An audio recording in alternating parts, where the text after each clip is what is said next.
Jadi ada orang kata apa ni Ustaz, internet ni merosakkan. Dia bergantung kepada sejauh mana kita ini menggunakan benda tadi lah. Ada orang digunakan berhibur, totalinya hidup dia berhibur guna melalui internet. Ada orang guna saluran ilmu, saluran dakwah, maka dia dapatlah ilmu manfaat daripada saluran internet. Dan inilah kita kata kekurangan dalam aspek internet ni, kita kena dipandu. Sebab itulah Quran pemandu kita, Quran sunnah yang pandu kita.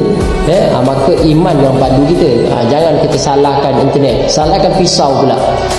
Pisau ni canggih Ustaz, gini. Bukan masalah pisau canggih tak canggih, sejauh mana ilmu kita kontrol pisau tu untuk kita gunakan untuk apa. Kan alat tu macam tu. Ya, alat dia tak boleh berfikir kan. Walaupun hari ni artificial intelligence, kecerdasan yang kita kata dalam bentuk aspek tadi tu, tetapi kita yang kontrol dia. Kita yang memegang dia, kita yang ada otak yang diberikan kewarasan, kita lah yang kena kontrol. Ustaz, orang tak boleh kontrol. Mana dia tak boleh kontrol? Dia tu pun manusia yang wujudkan dalam aspek ilmu Allah Ta'ala bagi kepada orang je lah. Tapi nak ceritanya kita lah yang kontrol tadi. So